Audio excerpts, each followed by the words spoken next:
नमस्कार, स्वागत है आपका 10 अगस्त में। आज हम एक ऐसी घटना के बारे में बात कर रहे हैं जिसके बारे में पूरे देश को अभी तक पता चल चुका होगा। जी हाँ, कानपुर में 3 जुलाई को 8 पुलिसकर्मियों को घेर कर मारने वाले विकास दुबे का आज सुबह सुबह यूपी पुलिस ने एनकाउंटर कर दिया है। 3 तारीख से लेकर आज तक हम एक ही चीज टीवी पे सुन रहे थे। यूपी पुलिस अपनी पूरी कोशिश कर रही है विकास दुबे को पकड़ने की, लेकिन वो हाथ नहीं आ रहा था।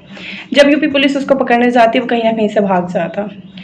यूपी, एमपी, हर जगह हर पुलिस को तैनात कर दिया गया था। उसकी फोटो दिखाई जा रही थी। दिन भर हम टीवी पे सिर्फ एक ही चीज देख रहे थे, विकास दुबे, विकास दुबे और विकास दुबे। तो आज सुबह सुबह उनका एनकाउंटर हो चुका है। कुछ लोगों की माने तो उनका कहना यह था कि उन्हें पहले से ही पता था कि यूपी पुलिस उनको जिंदा तो पकड़ेगी नहीं, उनका एनकाउंटर कर देगी। और लगता है वो लोग अंतर्यामी हैं जिनको पहले से ही पता चल चुका था, या तो फिर यूपी पुलिस के कारनामे ही कुछ ऐसे हैं जिससे हम अंदाजा लगा सकते थे कि आगे क्या होने वाला है। अभी तक सबको पता चल ही चुका होगा कि आखिर क्यों यूपी पुलिस विकास दुबे के पीछे पड़ी थी। जिनको नहीं पता उनको मैं ये बता दूं कि 3 तारीख कानपुर में एक रेड पड़ने वाली थी, विकास दुबे के घर में रेड करने के लिए जो पुलिसकर्मी वहां जाने वाले थे उनसे पहले ही विकास दुबे को ये सूचना लीक कर दी गई थी कि उनके घर पे रेड पड़ने वाली है। जैसे ही पुलिसकर्मी वहां पहुंचे, विकास दुबे ने अपने लोगों को लगा के उनका मर्डर कर दिया। 8 पुलिसकर्मी इसमें मारे गए और विकास दुबे का प्लान तो ये था कि उन 8 पुलिसकर्मियों की लाश को वो जला देगा और सारे सबूत मिटा देगा। लेकिन इससे पहले ही किसी ने पुलिस को इन्फॉर्म कर दिया और बैकअप मंगा लिया। इसकी वजह से विकास दुबे को वहां से फरार होना पड़ा।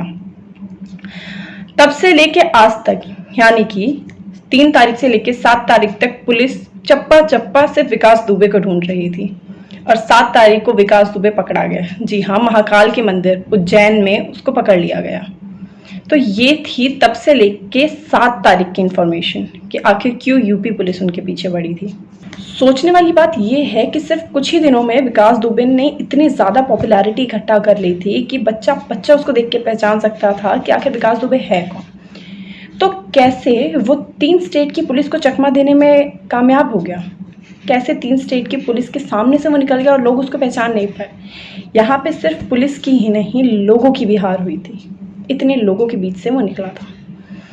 आधे रास्ते वो साइकिल से गया, उसके बाद उसने बाइक ली। क्या किसी ने उसको नहीं देखा? क्या लोगों के आंखों के सामने से वो अदृश्य होकर निकल गया? ये सोचने वाली बात है। हर किसी को पता था कि उसका ससुराल मध्य प्रदेश में है, तो वहां पर सिक्योरिटी टाइट क्यों नहीं करी गई? सबको पता था कि सावन के महीने में वो महाकाल के दर्शन करने जरूर जाता है, महाकाल के मंदिर जरूर जाता है। वहां पे सिक्योरिटी टाइट क्यों नहीं थी? जब वो महाकाल के मंदिर पहुंचा, उसने फूल वाले से फूल खरीदा, वहां फोटो खिंचवाई, लेकिन फूल वाले को थोड़ा सा शक हुआ तो उसने गार्ड को इन्फॉर्म भी कर दिया। जब पुलिस कर्मियों को मंदिर पर बुलाया गया, गार्ड ने फोन करके उनको बुलाया, तो पुलिस ने तहकीकात की, पता किया और उससे पूछा कि उसका नाम क्या है, तो उसने अपना नाम शुभम बता दिया। जब उससे आईडी कार्ड मांगा गया तो उसमें नरेश पाल लिखा हुआ था और उसने बोला कि उसके घर का नाम है शुभम। लेकिन उसके चोट के निशान से और कुछ फोटो से भी पता चल गया कि वही विकास दुबे है। अब जैसे विकास दुबे को लगा कि अब वो यहाँ से भाग नहीं सकता और लोगों की भीड़ देख के वो चिल्लाने लग गया, मैं ही विकास दुबे हूँ, मैं ही विकास दुबे हूँ, मैं ही कानपुर वाला विकास दुबे हूँ। आखिर सोचने वाली बात यह है कि वो चिल्लाने क्यों लगा, उसने खुद को सरेंडर क्यों किया वहां पे। कुछ लोग कहते हैं कि वो डर गया था कि जैसे उसके साथियों का एनकाउंटर हो गया वैसे ही उसका भी ना हो जाए, इसलिए उसने खुद को सरेंडर कर दिया वहां पे और वो चिल्लाने लग गया ताकि लोगों को पता चल जाए कि वो भागा नहीं था, उसने खुद सरेंडर किया है। पुलिस ने सबके सामने उसको पकड़ा है ताकि वहां पे कुछ चश्मदीद गवाह हो। विकास गुप्ता एनकाउंटर केस में कई सारे सवाल बाहर आ रहे हैं लेकिन जवाब नहीं आ रहा। इसी बीच एक स्टेटमेंट आती है, एएनआई की स्टेटमेंट, जिसमें एएनआई कहता है पुलिस वाली गाड़ी का पीछा कर रही मीडिया वाली गाड़ियों को कानपुर से 10 या 12 किलोमीटर पहले ही रोक दिया गया। जी हाँ, जिस गाड़ी में विकास गुप्ता को लेके जा रहे थे पुलिस वाले, उनका पीछा कर रही थी मीडिया की कुछ गाड़ियां और कानपुर से पहले ही उनको रोक दिया गया और कुछ दूर आगे जाते ही उस गाड़ी का एक्सीडेंट हो जाता है, विकास भागने की कोशिश करता है, एनकाउंटर हो जाता है। सब कुछ मान लिया, लेकिन कहा जाता है कि जब कोई भागने की कोशिश करता है तो गोली उसके पैर में मारी जाती है। हर पुलिस वाले को ये सिखाया जाता है, जब कोई भागता है, कोई अपराधी भागता है तो उसके पैर में 3 गोलियां मारी जाती है, ना कि उसकी छाती में। समझ नहीं आता क्या विकास दुबे उल्टा भागने की कोशिश कर रहे थे? ये तो हमें नहीं पता। ये भी नहीं पता कि मीडिया की गाड़ियों को पहले ही क्यों रोक दिया गया। अगर रोकना ही था तो उज्जैन से ही रोक देते, उनको पीछे करने ही क्यों दिया गया, उनका पीछा कर ही क्यों रही थी वो गाड़ियां। सवाल बहुत सारे हैं, जवाब नहीं है। जवाब आपको मिले तो आप हमें बताइए, हमें मिलता है तो हम आपको बताएंगे, या यूपी पुलिस से पूछते हैं? क्या यूपी पुलिस हमें जवाब देगी? हमें तो नहीं लगता कि यूपी पुलिस कोई भी जवाब देने के लिए सक्षम है। अगर देना होता तो वो दे चुकी होती, इतने सवाल ही ना खड़े होते आज। सवाल ये भी है कि क्या ये एनकाउंटर से विकास को भागने से रोकने के लिए था? क्योंकि कुछ लोगों का कहना ये है कि इस घटना में कई राजनेताओं का नाम सामने आ रहा था, कई पुलिसकर्मियों का नाम सामने आ रहा था, इसीलिए एनकाउंटर हुआ है।